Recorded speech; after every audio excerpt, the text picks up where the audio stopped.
අද අපි කතා කරන්න යන්නේ ලෝක දේශපාලනයේ සිදුවෙන අතිශය සංකීර්ණ සිදුවීමක් ගැන. ලෝක බලවතුන් අතර ඇතිවන යුද්ධය හෝ ගැටුම් සාමාන්‍යයෙන් ගෙනෙන්නේ විනාශය, ආර්ථික අර්බුද, මනුෂ්‍ය දුක් විඳීම. නමුත් සමහර අවස්ථාවල එවැනි ලෝක අර්බුදයක් තුලින් කුඩා රටකට වාසි ලැබෙන්න පුළුවන් බව ඔබට මම අද කියා දෙනවා.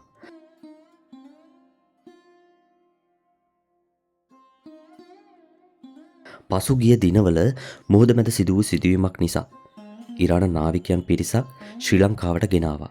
ඒ සිදුවීම නිසා ශ්‍රී ලංකාව ලෝකයේ ඉදිරියේ මනුෂ්‍යත්වයත් බුද්ධිමත් දේශපාලනයත් පෙන්වා දුන්නා. අද අපි බලමු මේ සිදුවීම නිසා ශ්‍රී ලංකාවට ලැබුණු වැදගත් වාසි කීපයක්.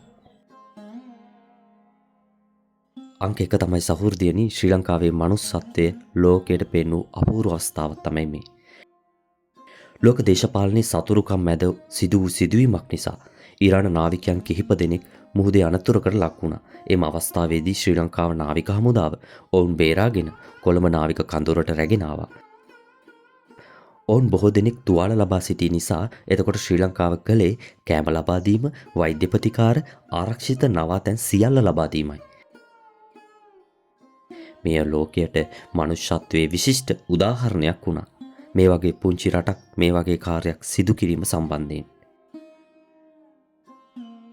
මේ ගැන ජාත්‍යන්තර රතු කුරුස සංවිධානයක් ශ්‍රී ලංකාවට ප්‍රශංසාව පළ කළා. ඒ කියන්නේ සතුරුකම් මැදත් මනුෂ්‍යත්වය අමතක නොකළ රටක් ලෙස ශ්‍රී ලංකාව ලෝකයට පෙනුණා. ලෝක බලවතුන් දෙපාර්ශ්වයටම උදව් වුණු ශ්‍රී ලංකාව ගැනත් මෙහිදී විශේෂයෙන්ම මතක් කරන්න ඕන. ඉතින් සහෘදයනි, මෙම සිදුවීමේදී ශ්‍රී ලංකාව ගත්ත ඉතාමත් බුද්ධිමත් තීරණයක් බවයි මම නම් කියන්නේ. මධ්‍යස්ථ ප්‍රතිපත්තිය අනුගමනය කළා වගේම අපි තුවාල වූ නාවිකයන්ට උදව් කළා. කිසිම රටක් සමග ගැටුමකට ගියේ නැහැ. ඔබේ අදහසත් පහලින් කමෙන්ට් කරගෙන යන්නත් අමතක කරන්න එපා.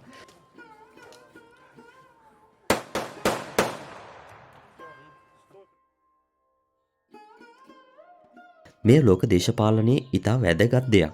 මොකද කුඩා රටක් වුණත් ලෝක බලවතුන් අතර සමතුලිතව හැසිරෙන්න පුළුවන් බව ශ්‍රී ලංකාව පෙන්වලා දීලා තියෙනවා. මෙම තත්ත්වය නිසා ලෝකයේ රටවල් ශ්‍රී ලංකාව ගැන ගෞරවයෙන් කතා කරන්න පටන් ගත්තා. ශ්‍රී ලංකාවේ රාජතාන්ත්‍රික දක්ෂතාවය ඊටම වැදගත් සිදුවීමක්. මෙම සිදුවීම සම්බන්ධයෙන් ශ්‍රී ලංකාවේ විදේශ කටයුතු අමාත්‍ය විජිත හේරත් මහතා ප්‍රකාශ කළේ ශ්‍රී ලංකාව නොබැදි ප්‍රතිපත්තියක් අනුගමනය කරන රටක් බවයි. අපේ මුහුදු සීමාවට පැමිණෙන අනතුරට ලක් වූ ඕනෑම කෙනෙක් බේරා ගැනීම අපේ මානවීය වගකීමක්. මෙම ප්‍රකාශය ලෝකයට ශ්‍රී ලංකාව වගේ රටක ස්ථාවරත්වය පැහැදිලි කළා. ඒ කියන්නේ අපි කිසියම් රටකට විරෝධී නොවි ජාත්‍යන්තර නීතිය සහ මනුෂ්‍යත්වය අනුව ක්‍රියා කළා. ඒ වගේම තවත් කරුණක් තමයි සහෘදයනි, සංචාරක කර්මාන්තයට ඉදිරියේදී ලැබෙන්න යන වාසි පිළිබඳ මම ඔබව මතක් කරනවා. මේ වගේ ලෝක අර්බුදයක් ශ්‍රී ලංකාවට ඉතාමත්ම වාසි සහගත තත්ත්වයක් වෙන්න පුළුවන්. ඒ කොහොමද? ඔව්. කොළඹ, නෙගම්බෝ, ශ්‍රී ලංකාවේ දකුණු වෙරළ තීරයට වගේම ධනවත් විදේශිකයන්ගේ පැමිණීම මෙම යුද ආක්‍රමණයත් සමග සිදුවෙනවා. ඒ වගේම ලෝකයේ සමහර ප්‍රදේශ අනාරක්ෂිත වෙද්දී ශ්‍රී ලංකාව සාමකාමී සහ ආරක්ෂිත රටක් ලෙස දැනෙන්න පටන්ගෙන තියෙනවා. එම නිසා සංචාරක කර්මාන්තයේ, හෝටල් කර්මාන්තයේ, සේවා අංශ සියල්ලටම ආර්ථික වාසි ලැබෙනවා.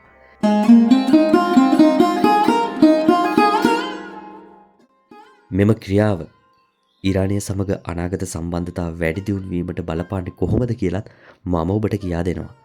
ඉරානය කියන්නේ ලෝකයේ විශාල තෙල් සම්පත් තියෙන බලවත් රටක්. අපේ රට ඔවුන්ගේ නාවිකයන්ගේ ජීවිත බේරාගත්ත නිසා අනාගතයේදී තෙල් ගිවිසුම්, වෙළඳ සහයෝගීතා ආයෝජන ලැබෙන්න පුළුවන්.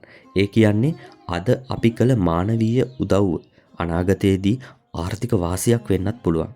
අවසාන වශයෙන් සහෝදරයනි, මම ඔබව දැනුවත් කරන්නේ ලෝක දේශපාලනය කියන්නේ ඉතාමත් සංකීර්ණ ශේෂ්ත්‍රයක්.